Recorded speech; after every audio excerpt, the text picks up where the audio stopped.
સુરતમાં સૌથી મોટા સાયબર ફ્રોડ રેકેટમાં મોટો ઘટસ્ફોટ 1400 કરોડથી વધુના ટ્રાન્ઝેક્શન સામે આવ્યા હોવાની વિગત છે। સુરતમાં ગત 27 મેના રોજ વાહન ચેકિંગમાં સાયબર ફ્રોડ રેકેટનો પર્દાફાશ થયો।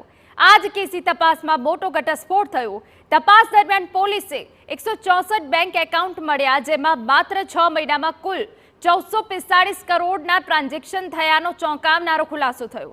જ્યારે હજુ 75 બેંક એકાઉન્ટનું વેરિફિકેશન તો બાકી છે, તેથી આ આંકડો હજુ વધી શકે તેમ છે। આરોપીઓ એકાઉન્ટની તમામ વિગત વિદેશમાં રહેલા તેમના બોસને આપતા અને તેઓ આ બેંક એકાઉન્ટ અન્ય સાયબર ફ્રોડની રકમના હોય તેને ટ્રાન્ઝેક્શન માટે વાપરતા। પોલીસ તપાસમાં સામે આવ્યું છે કે આરોપીઓ અપૂરતા પુરાવાના કારણે બેંક એકાઉન્ટ નહીં ખુલેલું હોવાનું કહી વેપારીઓના પુરાવા મેળવી બેંક એકાઉન્ટ ખોલાવી લેતા। વેપારીઓને રૂપિયાની લાલચ આપી તેમના નામના કરંટ એકાઉન્ટ ખોલાવી આ એકાઉન્ટ્સની તમામ માહિતી તેઓ પોતાની પાસે રાખતા। આ સિવાય કમિશનની લાલચ આપે વેપારીઓ પાસેથી તેમના કરંટ એકાઉન્ટ ભાડે પણ લેતા।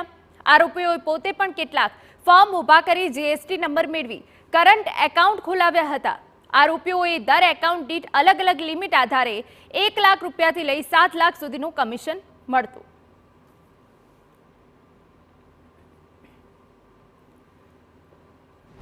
આ તમામ એકાઉન્ટ્સનો ઉપયોગ સાયબર ફ્રોડની જે એમાઉન્ટ્સ હોય કે જેમાં સમગ્ર દેશમાં જુદા જુદા પ્રકારના સાયબર ફ્રોડ કરવામાં આવે કે જેમાં કોઈકના ઓટીપી મેળવીને કરવામાં આવે, કોઈને લિંક મોકલીને, કોઈને સ્પેશિયલ ટાસ્કિંગ આપીને, કોઈને જોબ માટેની ઓફર કરીને આ પ્રકારના જે અલગ અલગ ફ્રોડ હોય છે આ પ્રકારના ફ્રોડ કરી અને એમની પાસેથી પૈસા મેળવી અને એ પૈસા આ બધા કરંટ એકાઉન્ટ્સ મારફત એ લોકો ટ્રાન્સફર કરી અને ફર્ધર લઈ જતા હતા। સૌથી મહત્વની વાત એ છે કે આખું રેકેટ ઇન્ટરનેશનલ રેકેટ હતું, જેમાં સુરતના લોકો સામેલ હતા। દેશમાં જુદા જુદા પ્રકારના જે પણ સાયબર ફ્રોડ હતા, ખાસ કરીને કોઈ પાસેથી ઓટીપી લઈને, કોઈને ટાસ્ક આપીને, ડિજિટલ એરેસ્ટ અથવા શેર બજારમાં પ્રોફિટની લાલચ આપી કરવામાં આવતા સાયબર ફ્રોડની રકમ આ બેંક એકાઉન્ટ દ્વારા ટ્રાન્સફર કરવામાં આવતી।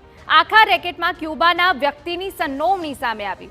આરોપીઓએ રીચ પે નામની ટેલિગ્રામ ચેનલ પરથી કમાન્ડ મળતો। એટલું જ નહીં, આરોપીઓને કમિશન પેટે જે રકમ આપવામાં આવતી તે યુએસડીટી એમાઉન્ટ વોલેટમાં ટ્રાન્સફર કરવામાં આવતી। એકાઉન્ટ્સની જે સ્ટેટમેન્ટ અમે મંગાવ્યા દરેક બેંક્સમાંથી, એમાંથી અમને આરબીએલ બેંક્સના 89 એકાઉન્ટ્સના સ્ટેટમેન્ટ મળ્યા છે। આ 89 એકાઉન્ટનું જે સ્ટેટમેન્ટનું અમે એનાલિસિસ કર્યું ત્યારે એમાં 1455 કરોડ જેટલા રૂપિયાનું ટ્રાન્ઝેક્શન થયા હોવાનું અમને માલુમ પડ્યું હતું। જે બાબતને લઈ અમે ફર્ધર આના જે ફાઇનાન્શિયલ એક્સપર્ટ હોય એમની પણ હેલ્પ લઈએ છીએ। આ ઉપરાંત આમાં સાયબરના કેટલાક ગુનાઓ બન્યા છે એની પણ અત્યારે તપાસ ચાલુ